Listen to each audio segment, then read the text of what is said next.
बताते हैं कि हमें शर्म आती है कि हमारा प्रधानमंत्री नरेंद्र मोदी है। अमेरिका पर हल्ला बोल, हल्ला बोल, हल्ला बोल, इजराइल पर हल्ला बोल, हल्ला बोल, हल्ला बोल। कि मोदी सरकार जिस तरह से अमेरिका और इजरायली गठजोड़ के आगे घुटने टेक रही है, हम उसके खिलाफ यहाँ से वामपंथी पार्टियों की तरफ से आवाज उठाते हैं कि 1945 में जब हिटलर को हरा दिया गया, सोवियत संघ की लाल फौजों ने राइक्सटैग पे झंडा फहरा दिया।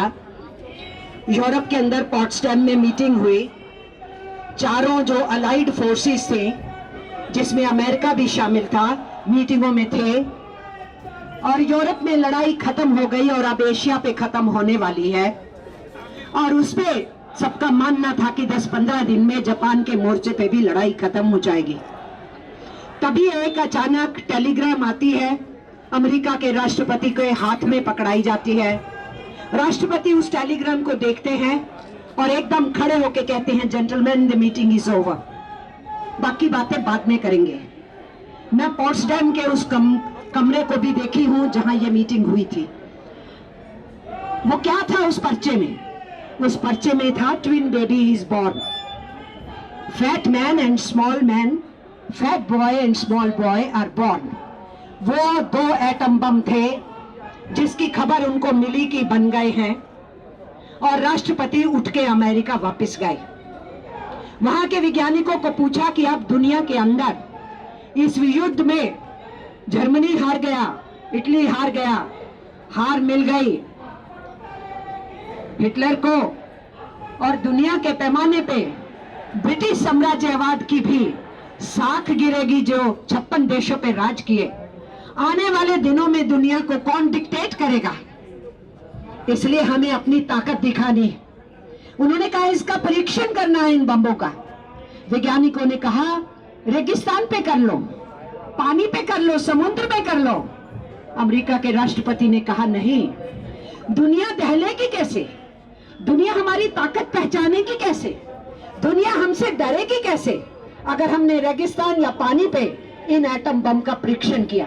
ये मानव सभ्यता के पहले एटम बम्स थे जिसने इतिहास को एक नया मोड़ दिया, और जिन वैज्ञानिकों ने विरोध किया उनको जेलों में डाला गया।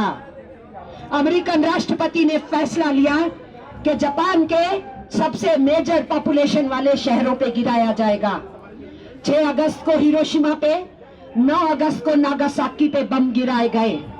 पूरी दुनिया दहल उठी और इस जो दहले लोग थे उनको बताया गया कि आज के बाद अमेरिका पूरी दुनिया को डिक्टेट करेगा।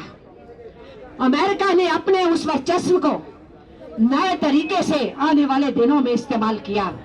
हम ये जानते हैं कि दूसरे विश्व युद्ध के बाद, जिसमें सोवियत संघ ने 5 करोड़ में से 2.5 करोड़ अपनी लाल फौजें और अपने नागरिकों को कुर्बान किया था, एक रास्ता खुल गया फांसीवाद के हारने के बाद।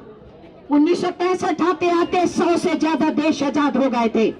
47 में हम आजाद हुए, 49 में चीन आजाद हुआ, उसके बाद बाकी मुल्क आजाद होना शुरू हुए।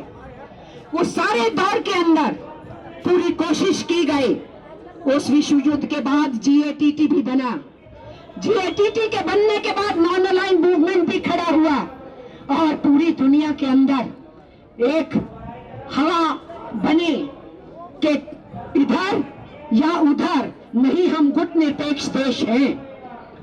उसके चलते हुए गैप नेगोशिएशन में जो विकासशील देश थे और नए आजाद देश थे, उनको विकास के लिए मदद देने की आवाज उठी, उनको स्वतंत्र तरीके से आगे बढ़ने की आवाज उठी। लेकिन अमेरिका ने अपने वर्चस्व को नहीं छोड़ा। GATT को तोड़ा गया, WTO बनाया गया। हमारे देश की सरकार भी उस एग्रीमेंट के ऊपर साइन की, जिसका विरोध हमने लाल किले के पीछे लाखों की गिनती में खड़े होकर के मजदूरों किसानों के संगठनों ने मिलजुल करके किया था। बहुत लाठी बरसी थी, घोड़ा पुलिस दौड़ाई गई थी 1994 के अंदर। लेकिन ये जो रास्ता है अमेरिकन साम्राज्यवाद का और उनके चौगट्टे के साम्राज्यवादी लोगों का, ये रास्ता आज के दौर में यहां तक पहुंचा है। इसलिए याद रखें, दुनिया का पूंजीवाद गहरे संकट में है। वो दशकों से इस संकट से बाहर नहीं आ रहा है। युद्ध पूंजीवाद की आवश्यकता बन गया है, साम्राज्यवाद की आवश्यकता बन गया है। इसीलिए नाटो और अमेरिका की मदद से यूक्रेन रशिया के साथ लड़ रहा है। इसीलिए नेतन्याहू अमेरिका की शह के ऊपर पूरे के पूरे फिलिस्तीनियों को गाजा पट्टी से भगाने की बात कर रहा है। Netanyahu is fighting on behalf of United states of America, ये हमें समझना चाहिए। और इसीलिए सीरिया को अपदस्थ किया गया, दूसरे आसपास के देशों को डराया और धमकाया गया, और अब ईरान के ऊपर हमला किया गया। ये जो वर्चस्व की लड़ाई साम्राज्यवादी मुल्कों के बीच में और पूंजीवादी कंपटीशन में चल रही है, इसमें आम आवाम और बहुत सारे देश, उनकी जनता उसको त्रासदी की ओर धकेलने की कोशिश है।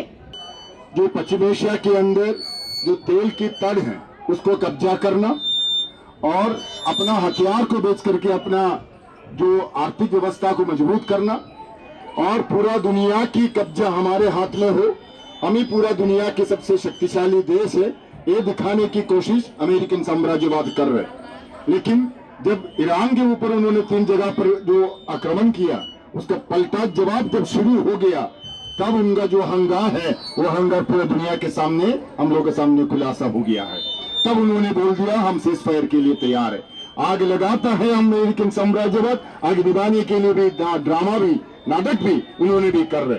तो पूरे दुनिया शेम है, तो पूरे दुनिया के सामने वो दिखाना चाहते हैं हमें सबसे बड़ा, दुनिया की सबसे बड़ा पुलिस हम है, हम पूरे दुनिया को चलाएंगे। वो जो उसका जो दिखावट है, उसका जो अहंकार की जो सूजी है, वो ईरान ने तोड़ दिया है। अभी सामने घुटना टेकना शुरू कर दिया है। जोर के द्वारा युद्ध फैलाने की जो कोशिश हो रही है, उसके खिलाफ हर जगह प्रदर्शन हो रहे हैं। लोग युद्ध के खिलाफ शांति की मांग करते हुए प्रदर्शन कर रहे हैं। अमेरिका और इजराइल के इस पूरे नीतियों के खिलाफ पूरी दुनिया में लोग सड़कों पर उतरे हुए हैं। लेकिन भारत की मोदी सरकार जिस तरह से अमेरिका और इजरायली गठजोड़ के आगे घुटने टेक रही है, हम उसके खिलाफ यहाँ से वामपंथी पार्टियों की तरफ से आवाज उठाते हैं। तो ये दुनिया भर में युद्ध विरोधी लोग, साम्राज्यवाद के खिलाफ लड़ाई लड़ने वाले लोग, हम ही लोगों का ताकत है कि आज कहा जा रहा है कि सीज फायर हो गया।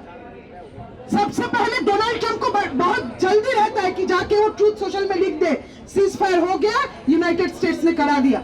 लेकिन उसके बावजूद ट्रंप का बिगड़ा बच्चा नेतन्याहू, उसने सुना नहीं, वो ईरान पे हमला जारी रख रहा है। आज हम बोलने आए हैं कि ट्रंप, तुम्हारे नस्लवादी विचारधारा से और दुनिया चलने का इजाजत हम नहीं देते हैं। अफ्रीका जाग चुका है, दुनिया के अलग अलग हिस्सों में फिलिस्तीन में जो जनसंहार चल रहा है उसके खिलाफ आवाज बुलंद हो चुका है। जो टैरिफ वॉर तुमने डिक्लेयर किया था वो कहीं का नहीं रहा, बड़े दुख के साथ कहना पड़ रहा है, कहीं का नहीं रहा तुम्हारा टैरिफ वॉर। सभी जगह जाके तुमको नेगोशिएट करना पड़ रहा है, चाइना के साथ भी तुमको नेगोशिएट करना पड़ रहा है। और हम हिंदुस्तान के लोग इस वक्त हम कहना चाहते हैं कि हमें शर्म आती है कि हमारा प्रधानमंत्री नरेंद्र मोदी है।